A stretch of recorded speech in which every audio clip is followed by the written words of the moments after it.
Esta guía es la segunda. Acuérdense que en esta habilidad de reflexionar sobre la forma son 3 guías. Y con estas otras 3 guías vamos a tener la cuarta nota. Yo además las vamos a hacer, chiquillo, en la semana, porque tenemos hoy día, tenemos el jueves, y ahí ya tendría su cuarta nota.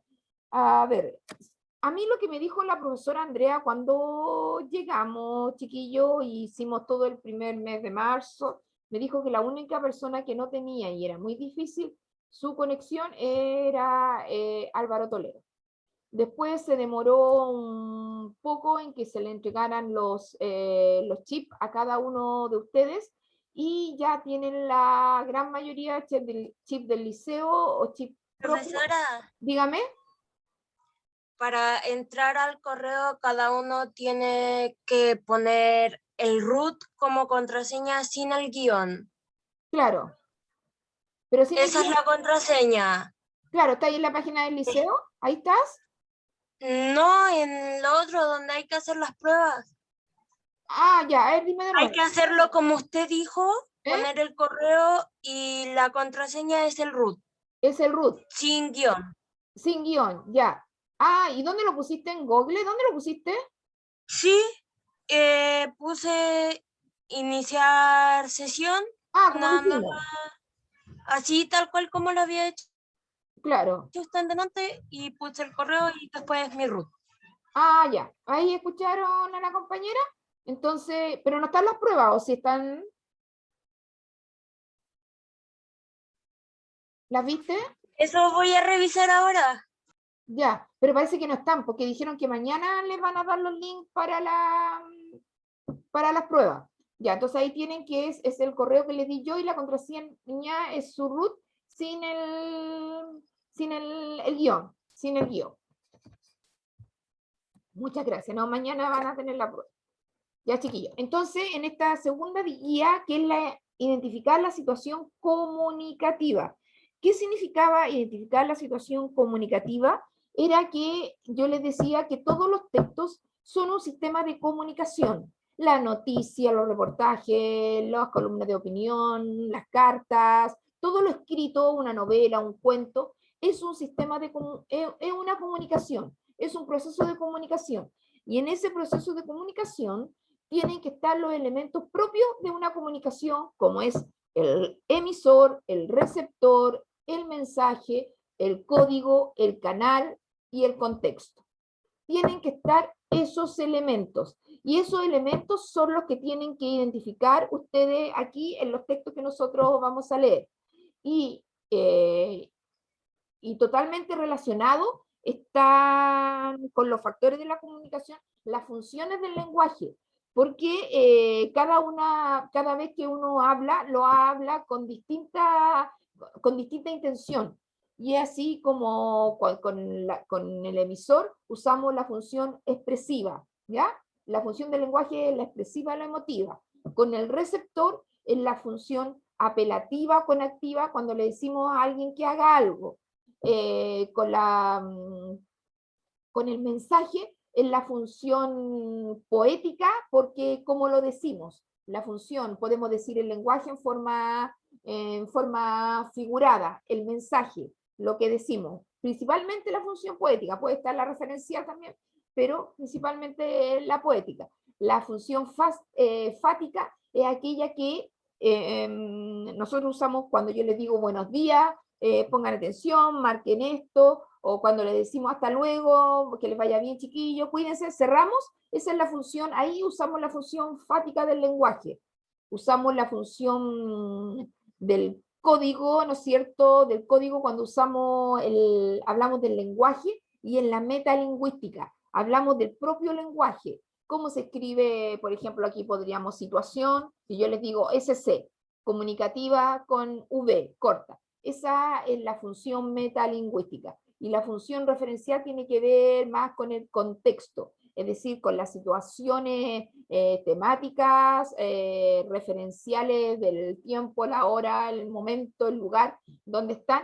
Esos dos tipos de conceptos en los que ustedes tienen que manejar para reconocer en un texto literario o no literario cuando lean, porque toda noticia, toda novela es una comunicación, ¿ya?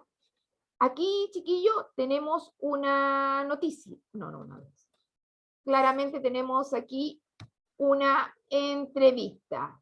Y como si no dijera que es una entrevista, chiquillo, ¿cómo sabríamos que es una entrevista?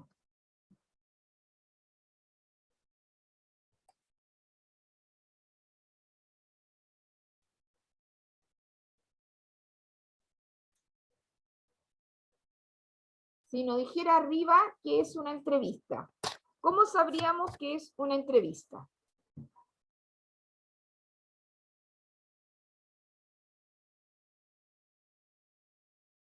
¿Por la estructura? ¿Ya? ¿Y qué tiene la estructura?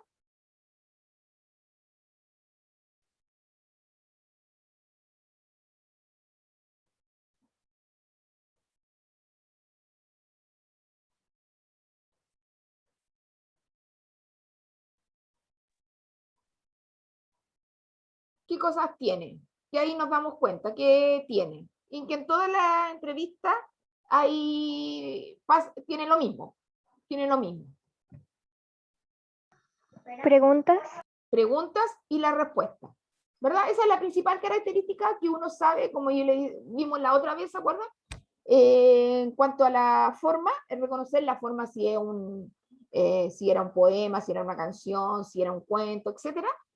Aquí nos damos cuenta que una entrevista, porque aquí nos dicen, pues entonces nos ayuda, pero si no tuviera eso, sabríamos porque hay una pregunta y respuesta, y ahí tenemos una pistas para reconocer, ¿no es cierto?, esta situación comunicativa. Y lo sacan del diario El Mercurio, ¿no es cierto? El 21 de noviembre del 2011, del diario aquí más importante de Chile, o el primero de Chile, de algo que pasa aquí en Chile.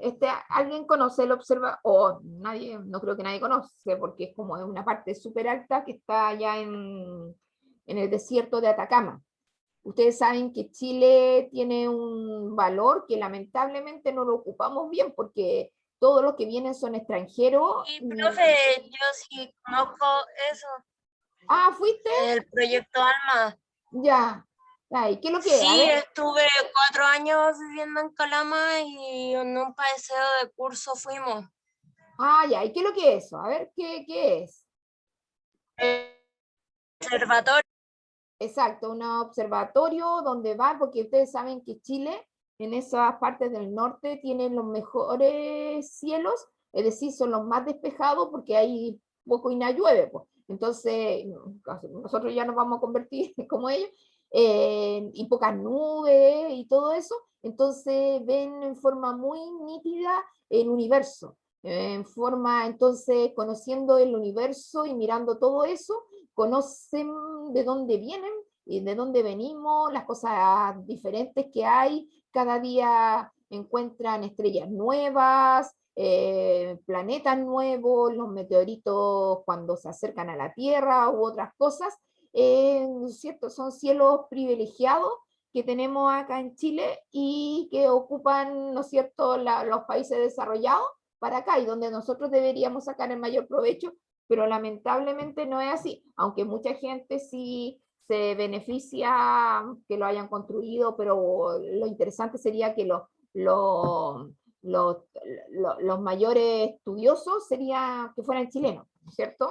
Eso sería lo Pero, mejor. profe, ¿sabía usted que el observatorio no es como la mayoría, diría yo, piensa así como un telescopio, como se ve? Es un lente que va conectado a una computadora y la computadora muestra la imagen. Exacto, tiene que estar, claro, es que ellos tienen un tipo de antena, algo así, que capta de afuera, y eso lo lleva al computador que muestra toda esa visión, pues, ¿no es cierto? Toda esa visión. Después, si alcanzamos, ahí les muestro unas imágenes de cómo son varias las bases, por decirlo, las antenas, por decirlo de otra manera, que tiene este observatorio Alma. Por eso empieza por Alma, porque empieza por A de Atacama. De Atacama. Ya. Entonces la entrevista esta es de Jesús Mosterín tras los secretos del cosmos. Este es un filósofo. El filósofo de la ciencia fue invitado a impartir la conferencia central en los actos realizados para celebrar la visita de diversas personalidades al nuevo observatorio ALMA, así como el observatorio del Cerro Paraná, que tiene que estar cerca por ahí. Ustedes saben que la cuarta región también tiene mucho de esto porque también tiene los suelos muy bien. Aquí está el periodista PTP, este es un filósofo español, ¿ya? Y le pregunta, ¿cuál cree que es el rol de Chile en la investigación astronómica? Está preguntando por lo mismo que le decía yo. ¿Dónde? Chile, dice, tiene la suerte de tener algunos de los lugares del mundo más adecuados para la observación astronómica. Altos, con poca humedad y con cielo despejado casi todas las noches. Por otro lado, tiene una situación política estable, hay poca corrupción y hay un nivel de desarrollo aceptable. Por todo ello, la comunidad científica internacional ha confiado en Chile para instalar varios de los mejores y más caros observatorios del mundo, de lo que los científicos chilenos se benefician considerablemente, pues tienen mucha facilidad para conseguir tiempo de observación, que es el bien más codiciado entre los astrónomos. En concreto, el coste de ALMA corre a cargo de 3 consorcios, uno europeo, otro norteamericano y otro asiático oriental. Chile pone el suelo y el cielo, así como también diversas aportaciones técnicas. Pero la construcción del telescopio, por decirlo de alguna manera, de manera gigante, es de estos tres países, pues, que no los nombran específicamente de qué instituciones, pero son estos 3 países y por eso dicen que ellos como que arriendan los momentos para que así los científicos chilenos puedan mirar y puedan sacar conclusiones y tal vez encontrar cosas nuevas. Y le pregunta la otra, ¿qué le pareció ALMA? ALMA es un gran observatorio formado por 66. Son 66 antenas parabólicas, la mayoría de 12 metros de diámetro, colocadas a más de 5.000 metros de altura. Está situado cerca de San Pedro de Atacama. Estas antenas reciben las ondas electromagnéticas de longitud de onda entre 3 milímetros a 0,3 milímetros que emiten los cuerpos cósmicos frío como las nubes de gas y polvo que se forman las estrellas. Después volvemos. Las señales recibidas se procesan por interferometría, combinando los datos de todas las antenas en un correlacionador central, un gran computador que genera los datos e imágenes finales. Ya han empezado a funcionar 1/3 de las antenas y pronto estarán todas montadas. Los astrónomos e informáticos de ALMA nos han mostrado cómo se construyen y transportan las antenas y nos han explicado cómo funciona el correlacionador. En la visita llevábamos botellas de oxígeno para completar de vez en cuando el escaso oxígeno de la atmósfera a más de 5.000 metros. Mi experiencia ha sido extraordinaria y el conocimiento adquirido de primera mano enormemente valioso. Y esa es ¿no es cierto?, el lugar de donde lo sacaron. Así como nos dijo la compañera, esto tienen un gran computador y en las pantallas ven todo lo que pasa ahí en el universo, que todavía es bastante inmenso y yo creo que me voy a morir yo y ustedes y no lo vamos a poder conocer todo, porque es casi infinito, no se tiene noción de un límite para ello. Entonces, es sumamente importante y también para saber cuánto va a vivir la Tierra. Pues. Eso es importante, porque de cuando nació, cómo vieron los otros planetas. Ustedes vieron que antes yo cuando iba en la enseñanza básica, nos hacían hacer el sistema planetario y poníamos al final a Plutón. Y ahora dicen que ya no tenemos que poner a Plutón porque desapareció. Y si desapareció Plutón, la tierra tal vez también desaparezca. Ya, pero a lo que nos convoca, chiquillos. ¿Cuál es la situación comunicativa del texto? Mire, la respuesta no la vamos a hacer de inmediato porque pueden estar un poquito, no cercano a la respuesta, ya que no estamos preguntando del tema, no estamos preguntando de la situación comunicativa, estamos preguntando sobre los factores y funciones de la comunicación. Pero esta primera parte la vamos a hacer con la ayuda de lo que explica aquí la guía y después la vamos a copiar de ahí mismo donde aparece para que el segundo sí lo hagan. Ay, que tengo mi perro, como les decía el otro día, herido, entonces me da nervio cada vez que grito. Ay, que le duele, pobrecito. Ya. Entonces, ¿cuál es la técnica para identificar la situación comunicativa? Todo acto de comunicación involucra la interacción entre personas en un contexto dado. Para identificar la situación comunicativa realiza los siguientes pasos. Lo primero, tiene que identificar los factores de la comunicación y las funciones del lenguaje presente en el texto. Lo que recién le había dicho yo, lo que dije al principio. Tiene que identificar, quién es el emisor, porque es quien crea y transmite el mensaje, que es la expresiva, la función. El receptor es quien recibe el mensaje, puede ser también una familia, una comunidad, o la sociedad, o los lectores, etcétera, que es apelativa. El mensaje es lo dicho o escrito, que es la poética, lo transmitido. El código lingüístico corresponde al sistema de signos común entre emisor y receptor. Yo le había dicho el otro día que la mayoría de nosotros el código que usamos, obviamente, que es el lenguaje español, el idioma español, por eso ustedes me entienden y yo lo entiendo a ustedes cuando me hablan. Después el canal, por el cual se transmite el mensaje, ahí vimos el mercurio, ¿no es cierto?, que es la fática, y el contexto sociosituacional, que es el entorno en donde se realiza la comunicación temática referente al que se alude en el mensaje, lo que habla, ¿no es cierto?, marco de referencia, experiencias, prácticas, valores del individuo que le permiten interpretar y dar sentido a lo que lee. Retroalimentación es la reacción del lector al mensaje. Es todo, lo referencial es todo lo que está en el contexto, que uno no, para hacerlo más fácil, lo reduce principalmente al tema de lo que habla, de lo que se habla, y al lugar, a la fecha donde se da esa situación comunicativa. Después determinar la función del lenguaje que predomina. ¿Cuál será? La referencial, la fática, la metalingüística, la apelativa, la expresiva. En el segundo paso, busca y subraya las señales o indicios del emisor en el texto. Los rasgos del emisor pueden presentarse explícitamente, por ejemplo, cuando firma una noticia, una carta o una novela.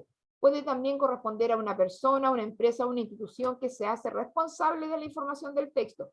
Para ello responde a las preguntas. ¿Se señala a la persona o institución como autor del texto? ¿Qué dirían ustedes? ¿Se señala a la persona o a la institución que dio este texto, chiquillo?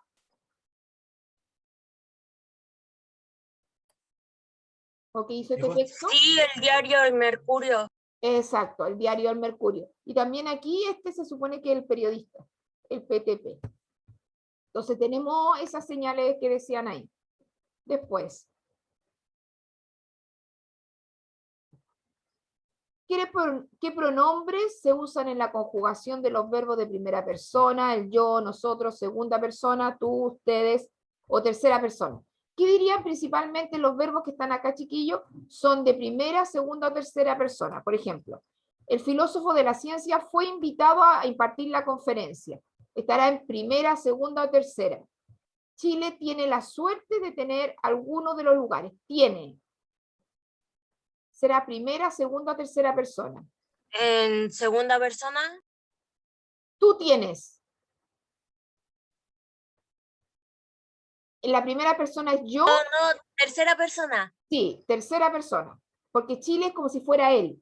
Él tiene. Y principalmente, mira, por todo de la comunidad científica, ha confiado, también es tercera persona.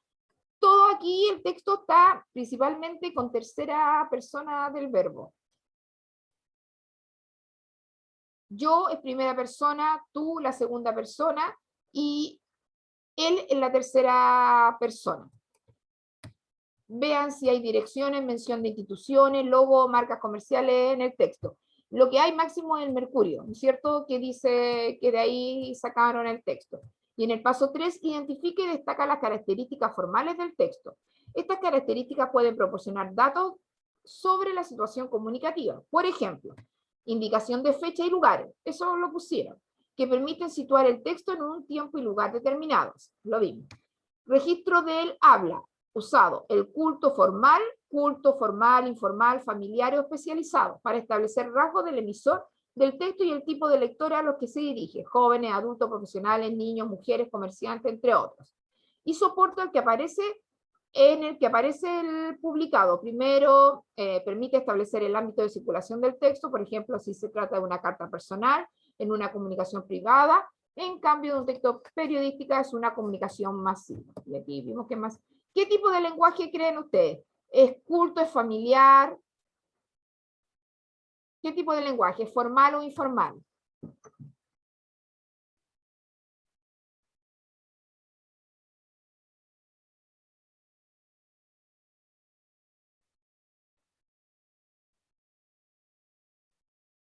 ¿Formal?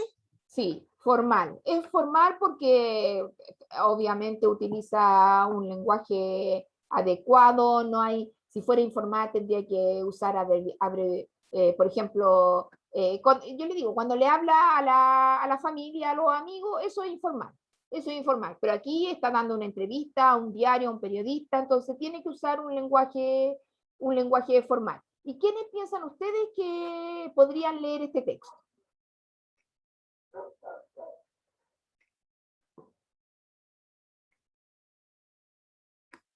¿Quiénes serían los posibles receptores? ¿Nosotros? ¿O Ya, lo que lo lean? Lo que lo lean. Ya, todas las personas, y si nos pusiéramos más exquisitos, podríamos decir a todas las personas que le interesan estos temas del universo, ¿no es cierto? Porque a lo mejor a muchas personas adultas no lo va a leer, lo va a pasar nomás y va a leer ahí el título y nada más. Pero a los que les interesa estos temas del universo, tal vez lo lea y le interesa lo que se hace aquí en Chile, mirando y donde se ha sacado y pueden tener casi como la NASA, ¿no es cierto? Datos de que sí hay vida fuera del planeta o no. Entonces, como estábamos viendo, y mientras.